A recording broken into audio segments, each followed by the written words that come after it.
বিপ্লবী ছাত্র জনতার ব্যানারে ধানমন্ডির ৩২ নম্বরে শেখ মুজিবুর রহমানের বাড়ির বিভিন্ন অংশ বুলডোজার দিয়ে ভেঙে ফেলেছে আন্দোলনকারীরা। আগুন লাগিয়ে পুড়িয়ে দেওয়া হয়েছে বাড়ির একাংশ।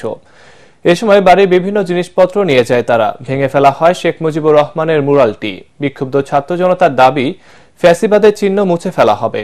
অবিলম্বে শেখ হাসিনাকে দেশে ফিরিয়ে এনে তার শাস্তি নিশ্চিত করার দাবি জানান তারা। জহিরুল আলম রঞ্জু এবং শাহজাহান হোসেন সেন্টুর ক্যামেরায় আরো জানাচ্ছেন মনির হোসেন তপু। ধানমন্ডি ৩২ অভিমুখে ছাত্র জনতার পূর্ব নির্ধারিত বুলডোজার কর্মসূচি।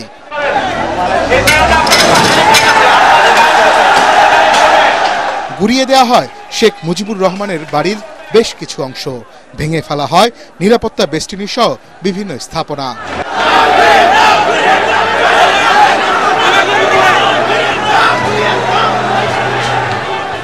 ৫ আগস্টের পর দ্বিতীয় দফায় আগুন দেয়া হয় ধানমন্ডি ৩২-এর এই ভবনটিতে।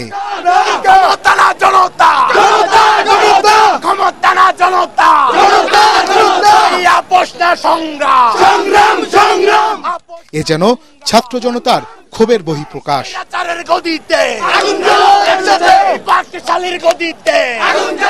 পূর্ব ঘোষিত কর্মসূচি অনুযায়ী সন্ধ্যার পর থেকে দলে দলে এখানে জড়ো হয় আন্দোলনকারী ছাত্র জনতা। অগণিত মানুষের ভিড়ে স্লোগানে স্লোগানে মুখরিত হয়ে ওঠে পুরো এলাকা।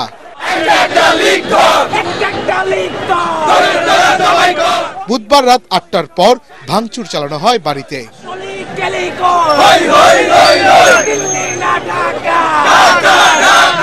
৩২ নম্বরের এই বাড়িটির প্রবেশ মুখের স্থাপিত শেখ মুজিবুর রহমানের মুরালটি ভেঙে ফেলা হয়। আগুন লাগিয়ে দেওয়া হয় ভবনে। খুলে ফেলা হয় ইট। বিক্ষুব্ধ ছাত্র জনতার দাবি, যারা ছাত্র হত্যার সঙ্গে জড়িত সেসব ফেসিবাদের কোনো চিহ্ন দেশের মাটিতে থাকবে না। এখন একমাত্র আমরা ছাত্র জনতা মিলে যে রাজনৈতিক দল গঠন করবো কিংবা আমরা যে ডিসিশন দিব সে অনুযায়ী বাংলাদেশ চলবে। কোনো ফ্যাসিবাদ কিংবা কোনো মুজিববাদ এই বাংলাদেশে কায়েম হবে না ইনশাআল্লাহ। আওয়ামী লীগ যারা করে, হাসিনার ফ্যামিলি বা এই দেশে যারা আছে তারা এখনো অনুতপ্ত না। একটা মানুষ এখন অনুতপ্ত না। তাদের মধ্যে ২০০০ শহীদের রক্তের বিনিময়ে যে স্বাধীনতা এসেছে তাদের মধ্যে কোনো অনুতপ্ত নাই। তারা এখন সাহস রাখে কিভাবে যে এখনো তারা প্রেস কনফারেন্স করবে। আমি অবাক হয়ে যাই। অবিলম্বে দেশে ফিরিয়ে এনে শেখ হাসিনার শাস্তি নিশ্চিতের দাবিও জানান তারা। এই স্বৈরাচারী শেখ হাসিনাকে আমরা বিচ্ছিন্ন করে দেব, আর যে বাহিনী আছে আমরা কিচ্ছুই রাখবো না। সৌদি আরবে আবু জেহেলের বাড়ি পেশাবখানা বানানো হয়েছে, তাহলে অর্থ বানানোতে কি হয়েছে? অর্থ পেশাবখানা করা হবে, ঠিক নাকি? একই সাথে সারা দেশে শেখ হাসিনার স্বজনদের বাড়ি ও বিভিন্ন স্থাপনায় বুলডোজার কর্মসূচি পালন করে বিপ্লবী ছাত্র জনতা।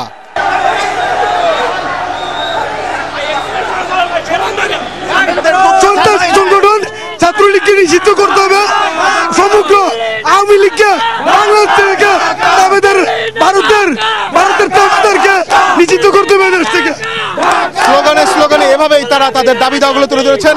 অতি দ্রুত তাদের দাবি দাওয়াগুলো পালনের জন্য অন্তর্বর্তী সরকারের কাছে তারা আহ্বান জানিয়েছেন।